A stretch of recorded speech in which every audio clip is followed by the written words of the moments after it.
J'ai été témoin d'euthanasie illégale. Un patient ne mourrait pas assez vite, selon ses dires.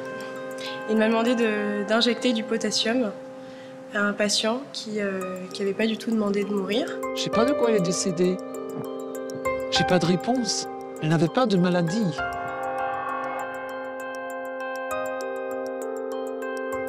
We moeten iets aan veranderen, want ja, met dit systeem worden wij allemaal moordenaars volgens de wet. J'estime que la place des gens, c'est d'être aux côtés des êtres chers au moment où ils quittent la vie. Là, la moindre des choses, c'est de pouvoir les soutenir. Moi, je n'ai pas pu le faire. Je vois mal comment j'aurais pu faire autrement, puisque je me vois mal assister à l'assassinat de ma mère et expliquer que je suis contre et rester là sans réagir. Quand j'ai vu des patients sur lesquels on a pratiqué le meurtre,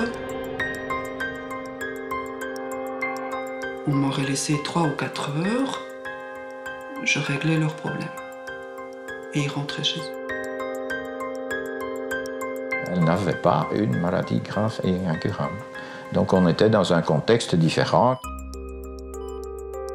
Les patients ne sont pas forcément, parce qu'ils n'ont plus mal, dispensés de faire une demande d'euthanasie. Ils peuvent, pour d'autres raisons, dire « voilà, je suis épuisé. La maladie est trop loin maintenant. » C'est la rupture du lien thérapeutique, l'euthanasie. Et la question, c'est est-ce qu'on favorise le lien ou est-ce qu'on favorise l'autonomie de l'individu? Comme toutes les infirmières de mon âge, je me demande où est-ce que j'irai me faire soigner quand j'en aurai besoin, parce que je n'ai plus confiance, ni dans le système, ni dans les soignants. D'une étude qui a été publiée récemment, résulte qu'à peu près une euthanasie sur 2 est réalisée sans le consentement explicite du patient. Élaborer une loi sur l'euthanasie n'a pas banalisé le sujet, encore une fois. Le fait d'amener un sujet que l'on peut discuter librement dans l'espace public, c'est la garantie qu'il n'y aura pas de dérive. Ou bien on a respecté la loi. Et si on a respecté la loi, ça veut dire que ma mère avait une maladie que j'ignorais.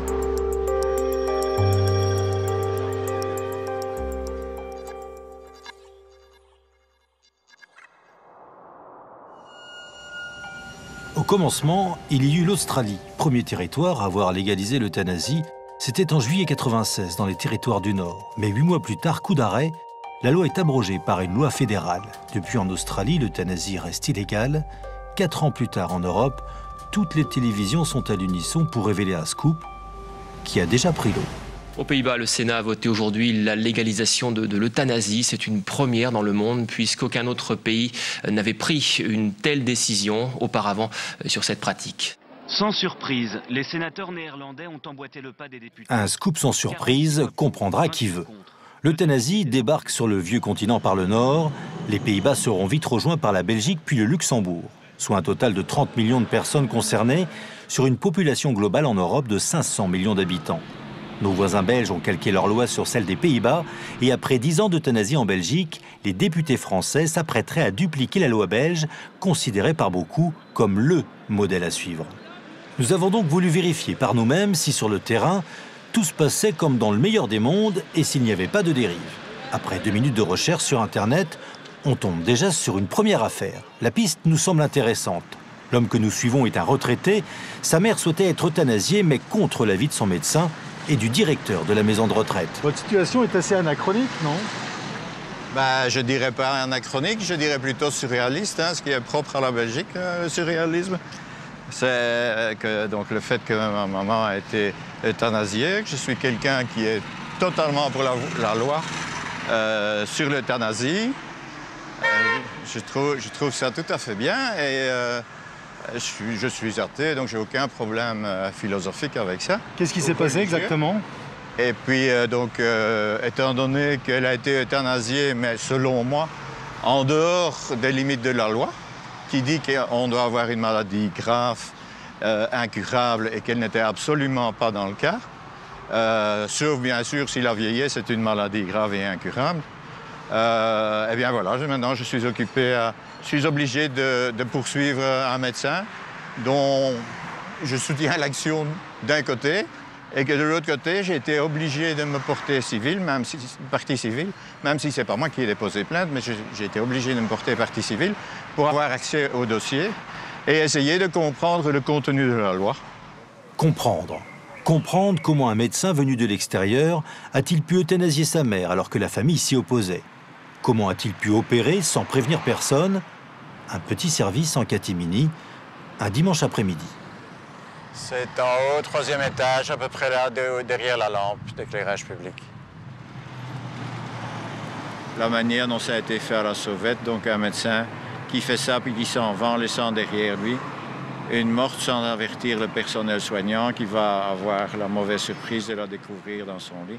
C'est une manière de procéder, je n'apprécie pas particulièrement. Cette euthanasie a pris de court toute une famille, à commencer par sa petite fille.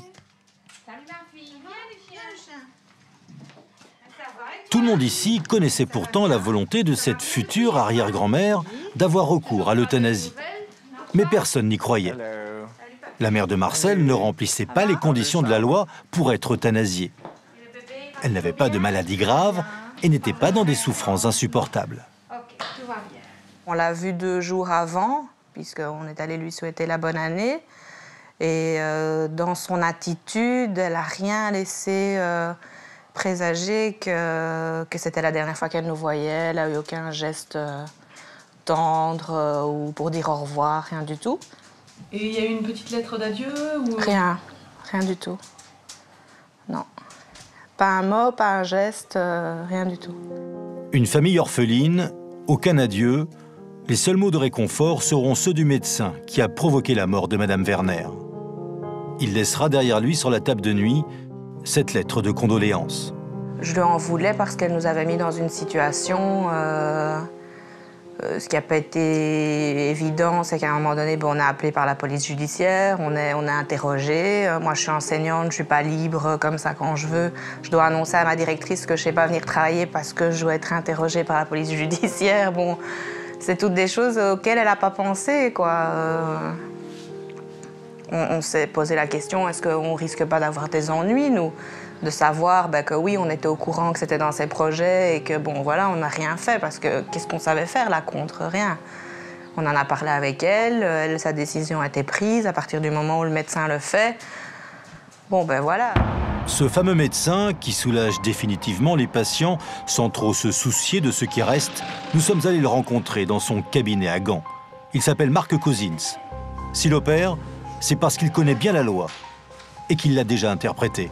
Dus in de wet rond euthanasie heb je ongeveer dezelfde criteria dan de wetgeving in Nederland.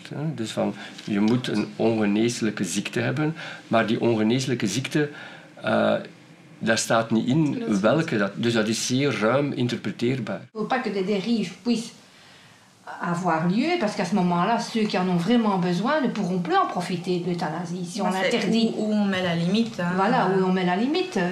Moi, je ne sais pas trop... C'est pas évident, quoi, ça. Parce que si c'est juste en avoir marre de la vie, ça peut arriver dans un moment où, voilà, on se sépare de son conjoint, on perd son boulot, et quoi, à 35 ans, on en a marre de la vie, et puis bon, on peut prendre sa petite solution, là, et plus être là. Je veux dire, non. À partir du moment où il y a une loi qui dit que c'est dans certaines circonstances, elle n'était pas dans les conditions de la loi. Het voornaamste probleem bij ons in België is eigenlijk de patiënten die in een fase van dementie zijn. Dementie of in een fase van hersenaandoeningen waarbij dat zij hun eigen wil niet meer kunnen uiten. Dat is de belangrijkste problematiek. En die op dit moment door de wet onmogelijk gemaakt wordt om euthanasie toe te passen bij deze mensen. Gaan wij meestal met het team afspreken van wat wij kunnen doen. Als mensen ons dat gevraagd hebben op voorhand, dan gaan wij daar altijd op ingaan. Maar we geven dat niet aan. Dus we zijn eigenlijk een beetje illegaal bezig. Le médecin, il se sent au-dessus des lois et voilà, donc c'était plus de l'étonnement que ça se fasse. J'ai jamais cru que ça se ferait en fait. Au départ, on a des règles de minutie extrêmement précises. C'est une personne qui est au terme de son existence. Il va y avoir la contre-expertise de médecin. Il va falloir qu'elle réitère sa demande. Il faudra qu'il n'y ait pas d'alternative véritable d'un point de vue thérapeutique. Puis on voit ensuite, au bout de quelques années, comment cette position, qui peut être recevable, est une position qu'on transgresse au quotidien. On ne déclare pas véritablement l'euthanasie, qui est souvent un meurtre. On va apporter l'extension pour les grands mélancoliques en psychiatrie. Marcel, lui, est persuadé que sa mère a servi de cobaye à ce médecin. Objectif, faire avancer ses idées et promouvoir une euthanasie beaucoup plus libre. Pour Marcel, sa mère a été victime d'une manipulation. Une des choses que j'avais trouvé choquante, donc j'ai été à une des conférences qui était donnée par le médecin. Et donc, on voit donc ma mère filmer tout ça, et on présente le cas de ma mère comme un cas d'école. Ouais. Ne présentant aucun problème, voilà, cette dame elle est pas malade, et voilà, on l'a euthanasiée, aucun problème. Mais à ce moment-là, l'instruction est toujours en cours. Alors quand même... On a quand même été assez saisis quand on est arrivé là. Ah, ça, je m'attendais vraiment pas. Hein? Tu t'amènes là, tu penses entendre une conférence, tu vois ta belle-mère sur un écran géant, ma tête. Oh. Er moet er iets aan veranderen, want ja, met dit systeem worden wij allemaal moordenaars volgens de wet. Terwijl dat we eigenlijk alleen maar proberen te doen van dat die patiënt ons gevraagd heeft. Elle était devenue brusquement, elle était là, il y avait des gens qui donnaient les cours, qui venaient demander son envie, alors peut-être qu'ils s'intéressaient à elle. Alors forcément, à ce moment-là, on l'a enfoncée tout à fait dans l'idée qu'elle avait, hein, ça c'est clair. Ces gens allaient dans son sens en plus, donc qu'est-ce que son idiot de fils pouvait encore venir raconter face à ces gens-là? Ces gens-là, Jacqueline Hermans en fait partie. Mais elle est aussi membre de la commission chargée de vérifier la légalité des euthanasies. 6000 déclarations reçues, aucune n'a soulevé un problème. Pour l'année passée, nous avons eu quelques 950 déclarations d'euthanasie à examiner. Toutes les déclarations que nous avons eues à examiner à la commission, on peut dire qu'elles répondaient aux critères. Je ne peux pas évidemment vous affirmer que toutes les déclarations étaient remplies avec le même souci du détail, de l'adéquation, etc. Mais il n'y en a aucune, à nos yeux, qui justifiait que l'on transmette le dossier au parquet. Un contrôle inefficace. C'est la commission elle-même qui le reconnaît. La commission n'a pas la possibilité d'évaluer la proportion du nombre d'euthanasies réellement pratiquées. La mère de M. de Keuleneer, en fait, c'est la question de voir si on est bien en face d'une affection grave et incurable. Incurable, incontestablement. Et le caractère grave, en fait, c'est la conjugaison des différentes pathologies dont elle était atteinte qui a donné ce caractère grave. Ah oui, mais de toute évidence, on ne parlait absolument pas de la même chose. On ne parlait absolument pas d'une personne qui était au bout d'un cancer extrêmement douloureux ou d'autres maladies vraiment en phase terminale. On n'était absolument pas dans ce cas-là. Alors, bon, il faut savoir que si la manière dont ça s'est passé avec ma mère s'est tolérée, eh bien bon, à ce moment-là, il y a 80% des gens de plus de 85 ans qui peuvent demain mettre fin à leur vie. Encore une fois, elle n'aurait eu qu'un problème, qu'une pathologie. On aurait dit non, là, ça ne va pas.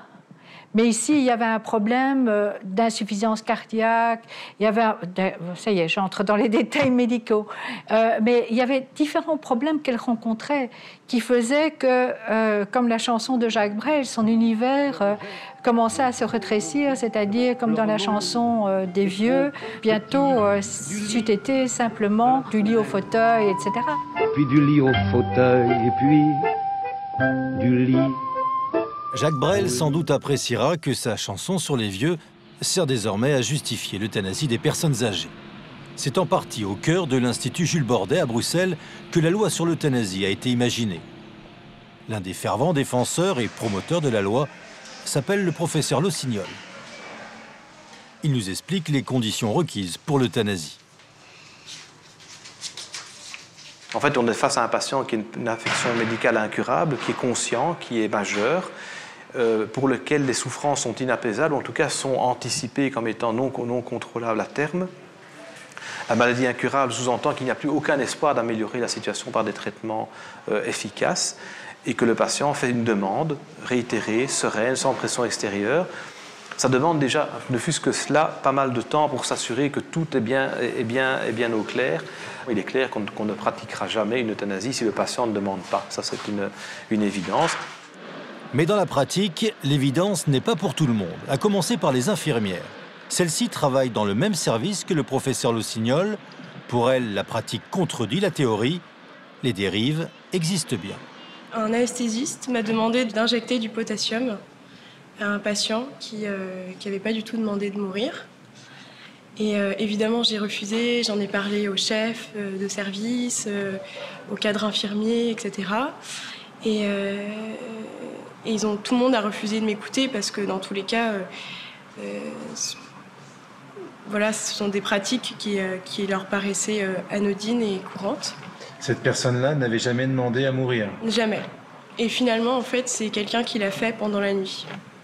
La personne ne souffrait pas de manière insupportable, ni de douleur physique, ni de douleur morale. Elle avait juste besoin en fait, qu'on l'accompagne jusqu'à la fin de sa vie. Donc un transfert en soins palliatifs aurait été une bonne idée. Mais je ne sais pas ce qui s'est passé et les médecins n'ont pas décidé autrement. Et sans concertation avec l'équipe médicale qui aurait pu donner aussi son avis, ils ont décidé effectivement d'abréger la vie de cette personne. On ne fait jamais une euthanasie dans l'urgence. Il y a toujours beaucoup de réflexion. On dit attention, on peut avoir des moments de doute, on peut avoir des moments de déception. Et il faut toujours pondérer tout cela. On ne fait jamais rien dans la précipitation. On aurait pu. La démarche habituelle, c'est de ne jamais euthanasier quelqu'un en urgence, comme on l'avait fait à ce moment-là. Normalement, il faut soulager d'abord la personne, l'apaiser, et après discuter et demander à la personne de répéter plusieurs fois effectivement sa demande d'euthanasie. On ne recule jamais devant les traitements jusqu'au moment où on se rend compte qu'on ne peut plus rien faire. Mais je prends l'exemple classique, un patient qui a des douleurs chroniques mal contrôlées depuis des semaines, qui vient me voir en disant « j'en peux plus, je veux mourir ». Je dis « écoutez, on va d'abord contrôler vos douleurs et puis on en rediscute. Et puis on cherche le meilleur traitement antidouleur, le patient va mieux. Il n'a plus envie de mourir, forcément. Je dirais que c'est une logique implacable. Il s'avère au final que l'intention du médecin, en général, est bonne en plus. C'est-à-dire que le médecin qui accompagne son patient, qui le voit dépérir, qui le voit se dégrader physiquement et moralement, il a envie au maximum de l'aider jusqu'au bout et qu'il ne souffre pas. Et donc l'intention du médecin à ce moment-là est de dire je n'ai pas envie qu'il souffre. Et du coup, je préfère abréger ses souffrances maintenant, abréger sa vie maintenant, avant qu'il rentre dans le cercle infernal de fin de vie. Sauf que l'attitude professionnelle est d'abord une attitude empathique, c'est-à-dire garder du recul par rapport à sa propre vie, ses propres sentiments, ses propres émotions, tout en accompagnant la personne du mieux qu'on peut, c'est-à-dire en s'adaptant à elle, plutôt qu'en réfléchissant par rapport à nous, notre ressenti. Et donc j'ai eu effectivement une énorme révolte à la suite de toutes ces histoires, parce que ce ne sont pas les seuls. Et du coup, je suis allée voir la direction, j'en ai parlé, etc.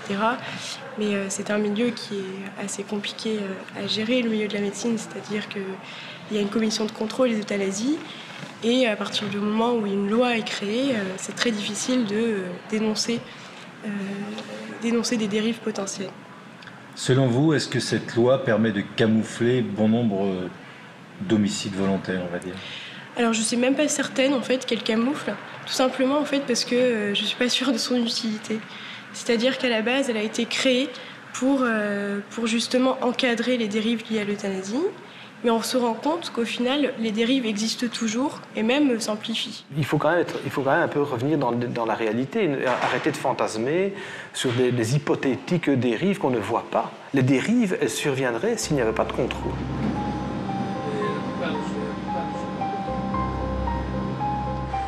Il est pratiquement impossible de contrôler la pratique de l'euthanasie. C'est ce que dit la commission d'évaluation de la loi sur l'euthanasie en Belgique. La commission elle-même le dit, elle avoue les limites de ses possibilités de contrôle. Elle avoue que la qualité de son contrôle dépend de ce que les médecins remplissent les formulaires de déclaration des euthanasies qu'ils pratiquent et qu'ils les remplissent correctement. Et donc, il est évident qu'un médecin qui est en défaut par rapport à la loi, qui a pratiqué une euthanasie qui ne respecte pas les conditions de la loi, il est évident que soit il ne va pas remplir le formulaire, il ne va pas déclarer cette euthanasie à la commission, soit il va remplir le formulaire en manière telle qu'il ne sera pas inquiété. Alors ce qui me fait peur dans cette loi, c'est que de plus en plus on pratique des euthanasies sans le consentement du patient, voire contre le consentement du patient. Chose qui résulte déjà d'une étude qui a été publiée récemment, qu'à peu près une euthanasie sur 2 est réalisée sans le consentement explicite du patient. Alors que la philosophie de la loi, et les promoteurs juraient que ce serait euthanasie sur demande, la philosophie de la loi, c'est le respect de l'autonomie, c'est le respect de l'autodétermination du patient.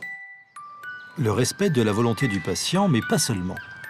Cette loi peut aussi servir à régler en famille, et d'une façon définitive, des petits problèmes d'héritage.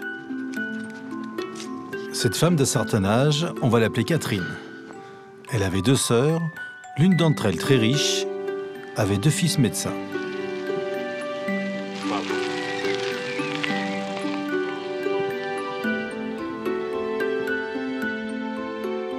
Ma sœur avait perdu son mari depuis quelques années et son fils aîné la suspectait de plus en plus.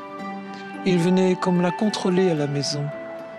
Elle a rencontré un monsieur dans un magasin qui lui a rendu service et ce monsieur continuait de venir lui rendre des petits services. C'est à ce moment-là que les enfants ont certainement eu peur de voir les biens de ma sœur se dilapider. Et un jour, elle s'est retrouvée en face de ses enfants qui venaient lui donner à boire quelque chose et qui l'ont forcée à boire. Et elle s'est débattue, mais c'était trop tard. 3 contre 1, une personne déjà âgée, c'était pas possible. Elle ne pouvait pas tenir le coup toute seule. Alors ils ont appelé l'ambulance. La suite est digne d'un mauvais roman policier. Sa sœur, droguée de médicaments, sera internée dans un hôpital psychiatrique. En quelques mois, le fils médecin programme une euthanasie en toute légalité. La veille de l'acte, il place sa mère dans une situation dite de confort. Les 2 sœurs de la victime découvriront cette situation quelques jours seulement avant l'euthanasie, soigneusement programmée. Dans cette situation de confort, nous avons pu constater en quoi elle se trouvait. Nous avons retrouvé le lendemain notre sœur étendue dans son lit, avec Baxter. La bouche grande ouverte. Elle râlait, elle gémissait. Nous ne pouvions plus voir ses yeux. Elle ne pouvait plus nous entendre. Une infirmière est passée et a dit « Ce sera probablement pour cette nuit ». Nous sommes restés. Et notre neveu médecin est passé, alors que nous étions là. Sans nous dire bonjour, il a déposé son sac. Il est allé vers les Baxter. Et il a dit, j'avais pourtant demandé qu'on programme pour lundi, pour que Marc ait la possibilité de revoir sa mère. Toute cette histoire est une histoire d'héritage. C'est une histoire d'argent. Si on me pose la question de quoi ma sœur est-elle décédée, je ne sais pas. Je ne sais pas de quoi elle est décédée.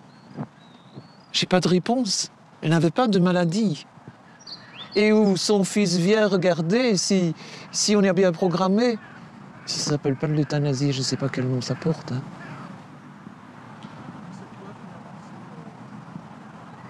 Cette loi, c'est une monstruosité. Purement et simplement.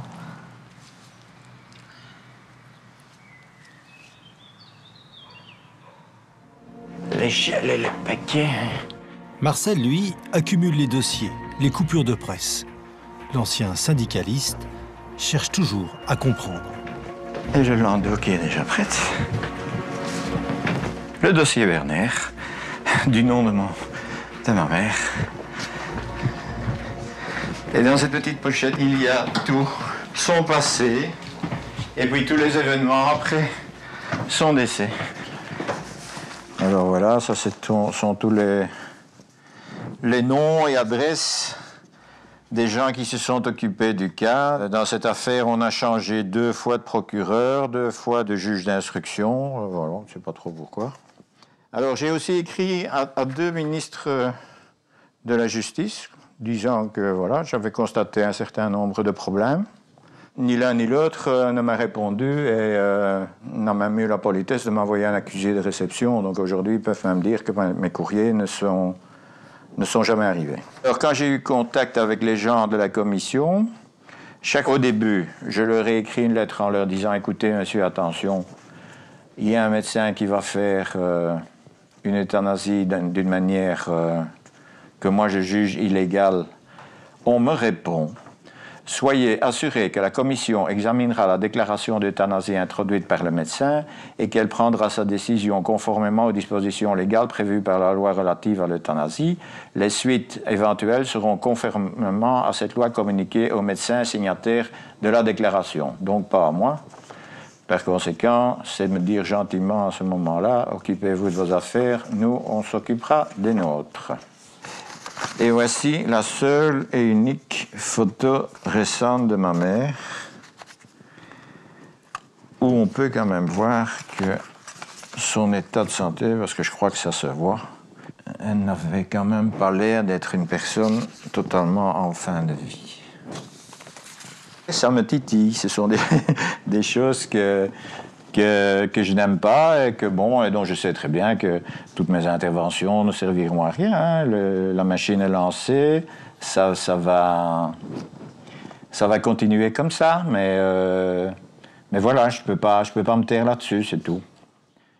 On n'achève pas les malades comme s'ils avaient perdu toute humanité. Il y a des droits qui sont des droits fondamentaux, et encore une fois, n'agitons pas les grelots de la religion ou de valeurs transcendantes. Au quotidien, quand vous êtes malade et que vous êtes déjà vulnérable dans la maladie, vous attendez d'autres réponses que le côté expéditif dit « voilà, la seule solution, c'est de vous euthanasier ». En France, à la veille du débat sur la légalisation de l'euthanasie, un médecin, chef de service dans un hôpital public, a voulu profiter de l'expérience de 10 ans de pratique de l'euthanasie en Belgique pour questionner ses confrères belges. L'idée a été d'interroger nos collègues professionnels de santé, médecins, infirmières, impliqués en Belgique dans les soins palliatifs, et de leur demander un petit peu comment ils vivaient ces 10 ans de légalisation de l'injection létale en Belgique, et comment ça se passait, comment on pouvait faire de l'accompagnement de fin de vie, tout en ayant cette autre alternative qui consiste à provoquer artificiellement la mort d'un patient par une injection provoquant la mort. Une vingtaine de questions en tout. Toutes les réponses ont été consignées par écrit. Une quarantaine de médecins belges s'est prêté à l'exercice. Des mineurs ont-ils pu faire l'objet d'injections létales? Je ne sais pas, mais pourquoi pas? Ces situations peuvent arriver. Il y a un débat à avoir, comme sur d'autres questions. Savez-vous si beaucoup de médecins opposent leur clause de conscience? Certains oui. C'est compliqué sur le plan émotionnel. Moi, je ne le fais pas souvent, mais lorsque je le fais, après, je ne suis pas bien. Avez-vous été surpris des réponses? Oui. Oui, honnêtement, j'ai été surpris parce que la tonalité de ces réponses, en gros, c'est de dire finalement, on n'est pas satisfait, nous, professionnels de santé impliqués dans les soins palliatifs, de cette légalisation de l'injection létale, parce que quand on en est à se dire je vais faire un acte que je n'approuve pas, mais parce que si c'est pas moi qui le fais, il sera fait par d'autres dans de moins bonnes conditions, j'ai pas envie, moi, de me retrouver dans cette situation-là demain dans mon exercice professionnel en France, à me dire je vais faire des injections létales parce que moi je sais à peu près faire ça, alors que si c'est fait par un autre collègue qui n'y connaît rien, ce sera mal fait. Après 10 ans d'euthanasie en Belgique, la question de la formation et de la compétence du corps médical semble être au cœur des débats entre professionnels de santé. Cette infirmière totalise 30 années de pratique et de formation des élèves infirmières. Elle a vu évoluer la qualité des soins. Son témoignage accable.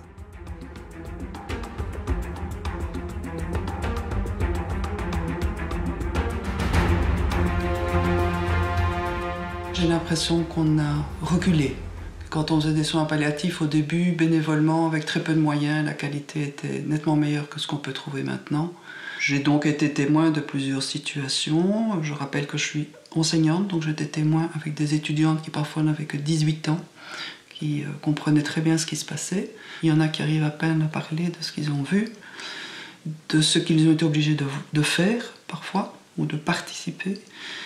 Donc je mets en mots, leur permettre de déposer ce fardeau, de quelque part déculpabiliser, parce qu'eux, ils n'ont pas tué le patient, mais ils se sont retrouvés dans une situation où on n'a pas laissé le choix. La grande surprise, ça a été la confirmation de ce que dit un papier extrêmement important sur les pratiques, notamment en Flandre, c'est que relativement souvent, ce sont les infirmières qui pratiquent l'injection létale. Alors que c'est parfaitement illégal en Belgique, hein, ça doit être un médecin qui fait l'acte. Mais souvent, c'est les acharnements thérapeutiques, c'est le fait qu'un patient a demandé à ne pas être réanimé dans l'état où il est déjà, mais on va quand même le réanimer. Ce sont les personnes âgées qui sont en maison de repos et de soins, donc en institution, qui ont demandé qu'on ne les renvoie plus à l'hôpital, mais on le fera quand même. Donc c'est souvent passer au-dessus de la vie du patient, c'est l'ignorer. C'est le fait aussi souvent pour l'infirmière de se retrouver seule en première ligne et de ne pas se sentir outillée pour assumer les responsabilités quand quelque chose se passe. Et j'ai l'impression comme ça, flagrante, hein, que la violence de l'acte d'euthanasie ou de la pensée d'euthanasie, c'est une violence qui mutile, et qui mutile aussi les survivants. Parce que comment on survit au fait d'avoir tué l'autre, quelle que soit la forme, les justifications et la loi, pour un médecin, en regardant les témoignages des médecins, des infirmières qui étaient au front par rapport à ces questions, et pour les proches, d'avoir été en quelque sorte complice de quelque chose qui semblait le moindre mal, mais qui devient le pire dans la mémoire qu'on a d'un acte qu'à un moment donné on ne peut plus supporter. On se demande à quoi on a servi et ce qu'on en fait. En tout cas, comme enseignante, je me demande encore à quoi je sers. Parce que j'estime que la formation n'est pas ce qu'elle devrait être, que les professionnels que nous mettons sur le marché du travail n'ont pas les compétences requises. Et celui qui va en pâtir, c'est forcément le patient. Maintenant, je reconnais avec le recul, et peut-être parce que j'ai moi-même pris de l'âge, que j'ai peur aussi. Pourquoi vous avez peur aujourd'hui ? Parce que la médecine se dégrade, parce que comme toutes les infirmières de mon âge, je me demande où est-ce que j'irai me faire soigner quand j'en aurai besoin, parce que je n'ai plus confiance, ni dans le système, ni dans les soignants. C'est-à-dire qu'aujourd'hui, vous dites, vous avez plusieurs de vos collègues qui ont 50 ans, qui sont infirmières, qui ont peur parce qu'elles savent que si elles tombent malades, elles risquent d'être euthanasiées ? Pas qu'elles risquent d'être euthanasiées, mais d'être mal soignées et peut-être d'en arriver à préférer disparaître. Mais c'est le principal sujet de conversation, ça c'est clair. Quand on se retrouve entre gens de la même génération. Parce qu'elles savent très bien tous les excès auxquels la médecine est capable d'adhérer à l'heure actuelle. Ce problème de formation, les promoteurs de la loi sur l'euthanasie en sont bien conscients. Il se pose aussi dans le domaine de la pratique de l'euthanasie, mais là, ce n'est plus pour parler de soins ni de techniques pour soulager la douleur, mais pour parler philosophie et droit. La vocation du forum EOL, qui donc donne une formation médecin en matière de fin de vie, est surtout est destinée à des médecins qui seront capables de conseiller des collègues. Ce ne seront pas eux qui vont pratiquer l'euthanasie, c'est pas ça le but, mais qu'ils soient au moins compétents dans tout ce qui concerne le domaine pratique, juridique, philosophique, qu'ils puissent être d'une aide substantielle pour les collègues qui n'ont jamais pratiqué l'euthanasie.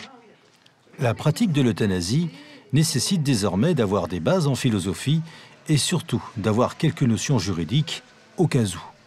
Quant à notre retraité, à la retraite plutôt agitée, il continue de chercher et finit par trouver.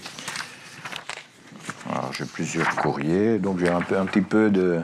Ici, un généraliste, un autre, qui a été acquitté pour un quintuple assassinat. C'est assez particulier aussi, en ce sens que ce monsieur a donné à 5 personnes très âgées atteintes de démence une dose de morphine, mais certainement pas dans le but de leur donner la mort, car les doses étaient trop faibles pour atténuer leur souffrance. Mais bon, pas de chance, elles sont quand même mortes toutes les 5. Donc voilà, il y a quand même des décisions de justice qui sont un petit peu particulières. Ça, c'est le dernier article qui est apparu dans le journal Le Soir.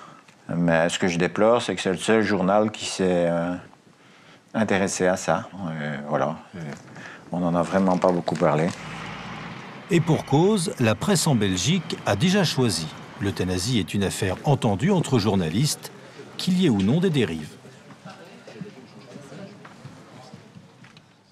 C'est quoi un peu votre position sur le sujet ? La position elle est très très claire ici au soir, mais c'est la mienne, mais c'est celle du soir, c'est celle de tous les journalistes ici. Je pense vraiment, c'est quelque chose sur lequel, parfois on a des débats plus compliqués sur le voile par exemple, mais là il n'y a aucun doute. La possibilité offerte par la loi de pratiquer une euthanasie volontaire dans certains critères, on est pour. On a même pris des positions en faveur d'une euthanasie des mineurs, possible pour les mineurs, parce qu'il y a des projets de loi qui sont déposés en ce sens en Belgique, dans certaines conditions.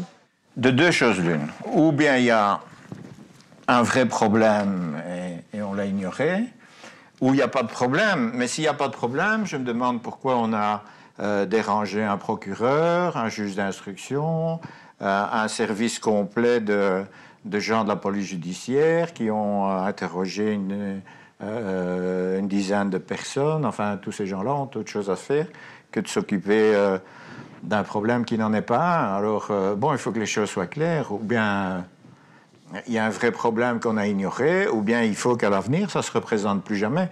Or, il semblerait que dans les conditions actuelles et compte tenu de l'information qui circule, je ne vois pas pourquoi demain, il n'y a pas de nouveau une plainte, une enquête et un nouveau non-lieu. Il n'y a aucune raison. En France, certains essayent de faire entendre une voix un peu dissonante. C'est le cas du professeur Louis Pubasset, dont le livre est quasiment passé inaperçu. L'affaire Imbert est extrêmement marquante, ça c'est clair, puisque on se rend compte que ce patient-là avait des séquelles neurologiques très importantes, qu'il était sous tutelle, qu'il avait une compétence qui n'était pas du tout une compétence à 100% de sa compétence initiale. Alors la question, c'est est-ce que cette réanimation était proportionnée? Est-ce que ces soins étaient proportionnés initialement? Et puis est-ce que ce malade pouvait être le fer de lance de la demande d'euthanasie en France? C'est le juste soin, c'est le soin proportionné à leur pronostic. C'est aussi de savoir les accompagner, c'est aussi d'éviter des acharnements thérapeutiques indus, d'une médecine qui un petit peu tourne en rond, s'auto-alimenterait, on va dire, sans que ce soit vraiment utile pour le patient, de savoir baisser les bras au bon moment. C'est la question du moment opportun, en fait, qui est capitale, et là, c'est la question de la proportionnalité. Donc actuellement, nous, ce qu'on essaie de faire, c'est de rajouter de la science dans tout ça, c'est d'analyser bien le cerveau, de bien quantifier les choses, et d'essayer de savoir quel sera l'avenir du patient, s'il se réveillera ou s'il ne se réveillera pas. Car si effectivement on est certain que le malade ne se réveillera pas, et tout ça c'est assez inutile, c'est disproportionné. En France, l'accent est mis depuis plusieurs années sur le développement des soins palliatifs. Objectif, accompagner. Il y a un établissement de l'assistance publique où vous avez des professionnels qui ne font pas eux aussi le top 50 des baromètres des meilleurs établissements, qui ont les fracassés de l'existence. Et vous avez une communauté humaine comme on aimerait que la cité soit aujourd'hui. Ils sont dans une présence à l'autre, qui est une présence, quand j'y vais, qui me paraît très énigmatique et quelquefois insoutenable, mais ils ne désertent pas. Ils se disent témoigner à l'autre, quelle que soit sa capacité même de le comprendre, que la vie est toujours présente, que la démocratie est toujours sensible à ce qu'ils sont. Témoigner que la société ne les a pas abandonnés est pour nous l'œuvre essentielle. Et donc, quand je vois ces professionnels avec les proches, qui ne désertent pas, qui reviennent alors que c'est difficile, me dit c'est des lieux emblématiques de la résistance par rapport à nos valeurs. Pour Marcel, il y a pourtant des solutions pour éviter les dérives. Ce que je ne comprends pas non plus, c'est pourquoi est-ce que les médecins doivent rentrer leur déclaration après avoir fait l'acte, avec le risque quand même qu'on leur disait « Non, minute, vous n'êtes pas dans les conditions ». Pourquoi pas le faire avant, avoir l'avis de la commission avant, voilà, je vous soumets un cas, voilà, ce sont les conditions médicales, est-ce que vous m'autorisez ou pas? En faisant ça, la loi pourrait fonctionner très très bien. L'aboutissement à cette procédure est quand même le fruit d'une réflexion politique et démocratique, et on s'est rendu compte que si on établissait une évaluation a priori, donc avant de poser l'acte, pour voir si l'acte était judicieux ou non, on pouvait s'attendre à des blocages systématiques et le patient allait mourir avant d'avoir obtenu la réponse de n'importe quelle commission. C'est ça le problème. Il y a par exemple une chose qui me semble tellement évidente. Lors de la conférence du docteur, ainsi que le jour de son jugement d'ailleurs, est présente comme sa première femme la présidente de la commission Il est absolument anormal que des personnes qui font partie de la commission de contrôle aillent manifester leur soutien à des gens qu'ils ont à juger. C'est pas normal. Ils peuvent bien avoir toutes les idées qu'ils veulent, ils n'ont pas à les manifester à l'extérieur. Et ces gens, qui sont des gens éminents, ils n'ont pas l'air de comprendre ce genre d'évidence. Près de la moitié des membres de la commission de contrôle appartiennent à une association dont le but est la promotion de la légalisation de l'euthanasie. Des experts jugés partis et des médecins qui, au fil du temps, apparaissent moins ancrés dans leurs certitudes. Quand je discute de ça avec voilà, ceux qui ont vraiment les fervents partisans de l'euthanasie, etc., les médecins qui ont participé à la création de la loi, etc., je me rends bien compte en fait que c'est quand même des choses qui leur posent un petit peu problème. C'est-à-dire qu'ils n'ont pas vraiment d'arguments, à part le fait qu'il y a une liberté individuelle et que pour les mineurs anticipés, justement, ils ne sont pas encore adultes, mais parfois certains sont capables de comprendre ce qu'est la vie et la mort, etc. Voilà, enfin, je veux dire, il y a une tonne d'arguments possibles au cas par cas. Mais bon, le cas par cas, pour une loi, c'est quand même assez compliqué. Ils se rendent bien compte qu'il peut y avoir des dérives très importantes. Ils se rendent bien compte aussi voilà, quel va être le rôle de la médecine à jouer là-dedans aussi. Parce que autant on peut imaginer, comprendre dans une situation de fin de vie avec des personnes incurables qui souffrent énormément, etc., que le médecin voilà, participe à la fin de vie de la personne en euthanasiant. Mais en revanche, effectivement, quel est le rôle de la médecine chez une personne âgée qui n'a pas de maladie incurable, enfin une maladie qui va intenter à sa vie, ou voilà, l'euthanasie des enfants, quel va être le rôle de la médecine, quoi. Le Sénat examinait ce matin une proposition de loi controversée sur la légalisation de l'euthanasie sous certaines conditions. Euthanasie, c'est un mot que François Hollande ne prononce pas pour le moment. Le président relance pourtant le débat sur la fin de vie. D'abord, je me réjouis que le président Hollande tienne son engagement. Puisque vous savez, c'était le 21e engagement des 60 propositions de François Hollande que de voter une loi qui permettrait peut-être cette ultime liberté. Pour bien comprendre ce qu'il y a derrière cette ultime liberté, nous nous sommes rendus en province dans l'une des nombreuses réunions organisées par l'ADMD, la principale association qui, depuis des années, milite pour la légalisation de l'euthanasie. À la barre, un docteur en lettres. Nous, on demande à ce que le corps médical, le corps soignant, soit autorisé à faire l'acte final de sédation finale qui va permettre à la personne de partir dans la douceur, le sens du mot euthanasie, c'est-à-dire euthanatos, la mort douce. Jamais le mot de euthanasia, que les Grecs et les Latins ont utilisé, n'a signifié ce qu'il signifie aujourd'hui. C'est-à-dire le fait de donner la mort intentionnellement à quelqu'un pour abréger ses souffrances. C'est le sens contemporain qui est très récent dans notre histoire. Au XIXe siècle encore, euthanasie signifiait simplement, en gros, ce que veulent les soins palliatifs aujourd'hui. Cette notion de dignité, c'est une notion qui est très élastique. Vous voyez, vous avez des gens qui disent « Mon Dieu, en fauteuil roulant, c'est pas possible », et puis d'autres, bon, ma foi, ils se font pousser en fauteuil roulant, ça les gêne pas, y compris sur des choses plus intimes. Ce que je dis aussi, c'est qu'aujourd'hui, économiquement, ça fonctionne plus, le soin palliatif. Et les gens qui s'occupent des soins palliatifs avec cet esprit de s'occuper vraiment des personnes, de prendre le temps, etc., elles deviennent dingues. On varie entre fin de vie, suicide, suicide assisté. Du moment qu'on dit suicide assisté, c'est le suicide. Et pourquoi on n'a pas le droit de se suicider? Et pourquoi on ne nous aide pas à nous suicider? Enfin, moi, j'ai une amie qui est infirmière. Elle me dit, non, mais tu es bien gentille avec ton histoire, là. Mais enfin, puisque vous êtes sans arrêt en train de critiquer le corps médical, pourquoi vous demandez au corps médical de vous aider à mourir?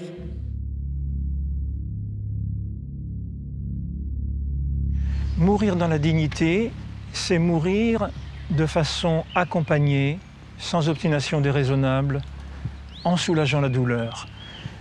Mais dire qu'on perd sa dignité parce qu'on est dans un état de grande vulnérabilité, j'ose dire que c'est une tricherie sur les mots, et même il y a, à mes yeux, carrément un hold-up sémantique d'une association qui utilise ce terme mourir dans la dignité. Chaque fois que j'ai un débat public avec des représentants de cette association, je m'aperçois qu'en réalité, ils veulent dire mourir dans la liberté, parce que la dignité ne peut jamais se perdre. C'est la valeur inconditionnelle accordée à tout être humain dès lors qu'il est un être humain. La France privilégie depuis 8 ans les soins palliatifs. Dans cette unité d'un hôpital public, on reste dubitatif sur l'opportunité de légaliser l'euthanasie. Mais ici, c'est un lieu de vie, c'est pas un lieu de mort. Ouais, non. Donc on n'apprend pas spécialement à s'occuper de la mort, on apprend à s'occuper des vivants et des patients. Donc on apprend beaucoup de choses sur les relations humaines, je pense. Moi, j'ai jamais vu autant d'humanité ici. Ouais. Depuis 2005, la loi Leonetti prévoit plusieurs cas de figure pour soulager et mettre fin à la vie d'une personne, y compris l'arrêt des traitements. On se rend compte quand on en discute avec des gens lambda dans la rue qui, une fois qu'on sait qu'on est en soins palliatifs, se mettent à nous parler de l'euthanasie, que c'est une question qui est très mal connue. Et une fois qu'on leur explique qu'il existe la loi Leonetti, qu'il y a moyen vraiment de ne pas souffrir, d'être écouté, d'être pris en charge correctement, les gens, à la fin de la discussion, au bout d'une heure ou deux, finissent par dire en fait, c'est très bien qu'on en ait discuté, parce que maintenant j'ai changé d'avis. Je pense effectivement que c'est pas forcément la première des bonnes solutions. Le problème, c'est que cette loi, elle n'est pas complètement appliquée dans la pratique, notamment parce qu'il n'y a pas de sanction. C'est-à-dire qu'on interdit aux médecins, mais un médecin qui fait de l'obstination déraisonnable, de l'acharnement thérapeutique, il n'est pas sanctionné. Sanctionnons les médecins qui font des choses inacceptables. Et ce sera, à mon avis, beaucoup plus intelligent et efficace pour nos concitoyens que d'autoriser ces mêmes médecins, une fois qu'ils ont fini avec l'obstination déraisonnable, de prendre une seringue et de provoquer artificiellement la mort du patient. Et la loi qui va arriver bientôt en France, sur la loi sur l'euthanasie, vous voyez faire une injection létale? Pas du tout. Pas du tout. Je ne me vois pas du tout faire ça. Pourquoi? Parce que c'est pas à moi de décider qui va mourir et à quel moment. Donc, Ce que je crains, moi, c'est que les autres paramètres ne soient pas vraiment explorés. À savoir la souffrance du patient, les problèmes qu'il peut avoir avec sa famille, les difficultés qu'il rencontre depuis le début de la maladie, tout un tas de choses d'ordre plutôt relationnel qui risquent de ne pas être pris en compte si cette loi passait. C'est tout un business médical aussi. La médecine en France, c'est 11,5% du PNB. Aux États-Unis, ils sont quasi à 17%. C'est des sommes d'argent qui sont considérables. Donc il y a tout un tas de gens qui ont énormément intérêt à ce que les médecins prescrivent beaucoup, et d'examens, et de médicaments, et de matériel médico-implantable. Et il y a toute une économie du soin qui est aussi basée sur une consommation. On est quand même dans une société de consommation. L'euthanasie, c'est le revers de l'acharnement thérapeutique. C'est la même pièce qui a deux faces. Ça, c'est toujours ce qui est exprimé. Et c'est vrai que l'euthanasie vient souvent comme une demande de réparation d'un acharnement qui a été finalement totalement disproportionné. Après 10 ans de pratique, et malgré des données assez inquiétantes sur les conditions dans lesquelles sont pratiquées les injections létales, les Pays-Bas et la Belgique continuent d'expérimenter de nouveaux moyens pour aller encore plus loin. Nous entrons dans les bureaux d'une clinique entièrement vouée à l'euthanasie et qui a été inaugurée le 1er novembre 2012, jour de la fête des morts. End of life, which means fin de la vie. Yeah. The clinic is actually not a clinic as a building. The building is an office at the moment. So the clinic consists of 17 teams around the country, and they go to the patients, they talk to them, they establish a relationship. The doctors will judge whether the criteria are being met, and if everything is meeting the law, and also the second doctor says okay, then there's a good chance that the euthanasia will be performed. But we don't even know whether the clinic is a good solution or not.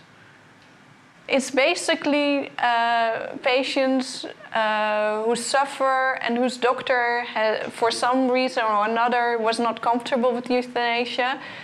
And it has many different kind of disease or persons. The law says Suffering has to be unbearable, but it doesn't say it has to be the body or the mind.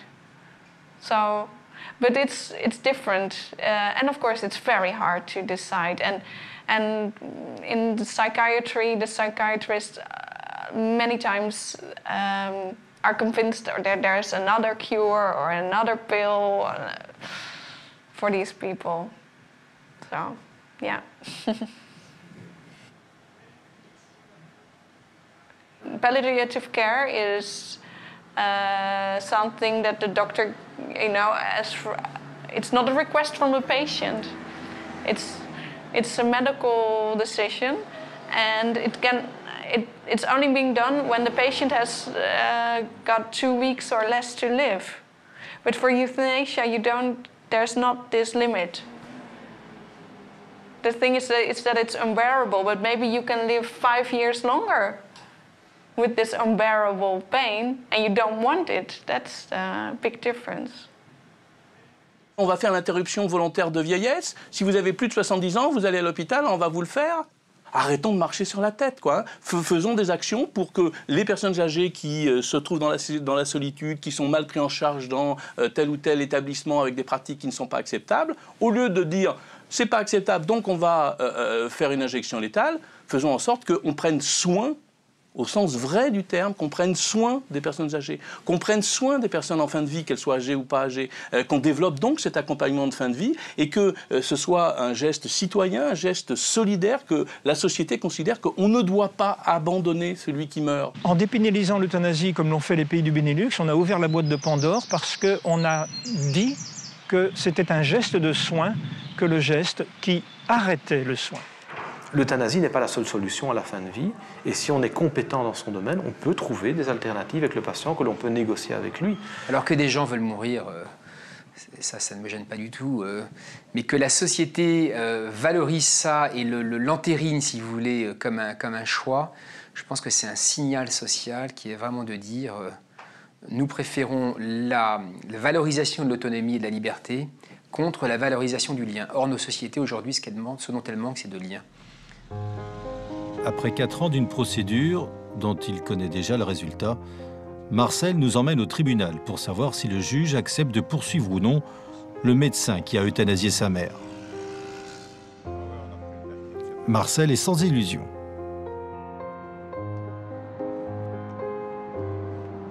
Alors, comment ça s'est passé? Ça s'est passé comme prévu, donc il y a un non-lieu. Alors, j'avais préparé un petit laïus qui demandait en gros au président d'au moins motiver et de me dire clairement si effectivement, à partir de ce jugement, les gens ne devaient plus être malades pour être euthanasiés. Et j'ai une réponse très sèche.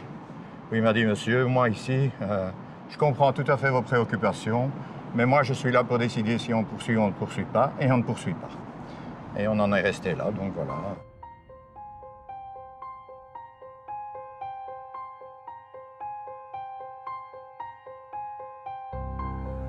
Depuis le début, je suis persuadé qu'il sera très difficile pour un magistrat qui aura 1 ou 2 cas d'euthanasie à évaluer durant toute sa carrière de désavouer une commission composée de 16 spécialistes qui ont traité 2000 cas en 8 ans sans aucun problème connu. Comme au nom du secret médical, la justice n'a pas pu prendre connaissance de l'élément clé qui pouvait éclairer son jugement, c'est-à-dire la déclaration d'euthanasie, il lui devenait très difficile dès lors de prendre position. C'est une mascarade. Et pour arrêter cette mascarade, il faudrait quoi alors? La solution, elle est toute simple. Il faut que la commission de contrôle contrôle et se dise que nous sommes des gens qui avons été désignés pour contrôler le respect de la loi et non pas pour la changer. À partir du moment où cette commission de contrôle fonctionne, les choses vont changer. Mais le vœu du syndicaliste paraît bien compromis actuellement en Belgique. Au Parlement belge, on a déjà franchi un nouveau cap.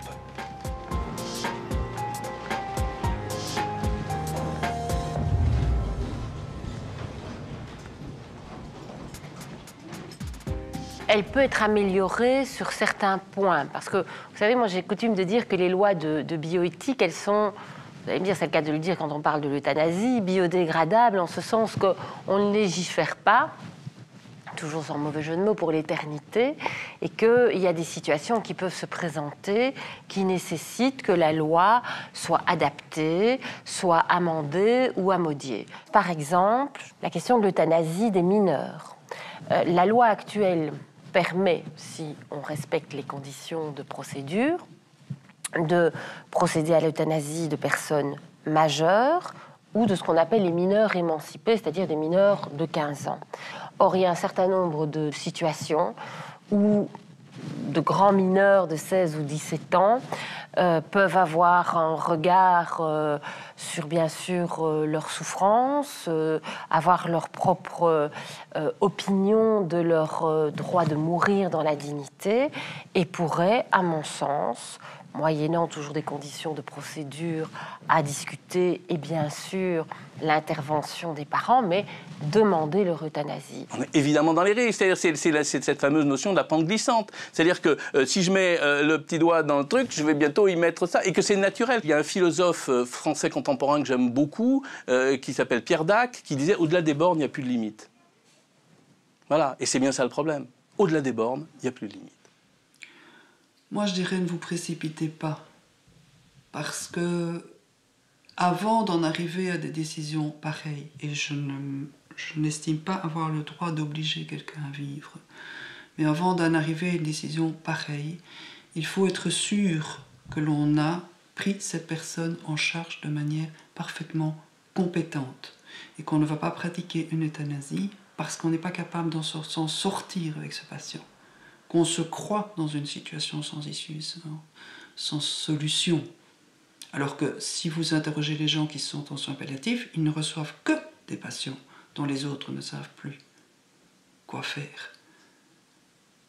Moi, des patients que j'ai vus, des patients sur lesquels on a pratiqué le meurtre, on m'aurait laissé 3 ou 4 heures, je réglais leurs problèmes. Et ils rentraient chez eux. Simplement, ils ont été tués par incompétence.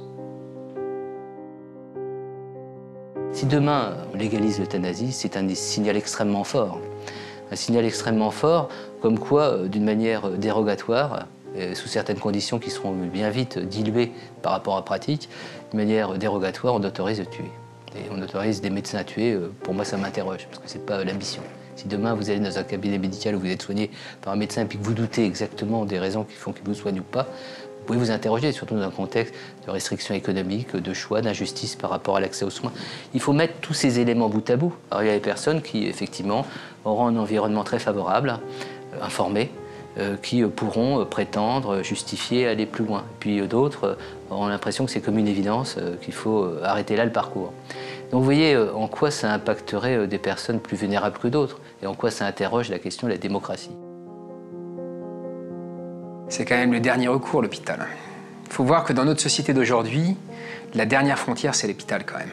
C'est là où les enjeux sociaux sont très forts, c'est là où se confrontent une sorte de vraie humanité quand même. Là, on sort des faux fuyants, de l'argent, du vernis social. On est quand même confronté à des réalités dures quand même. Et l'hôpital, il est là pour dire que justement le lien l'emporte sur l'individu.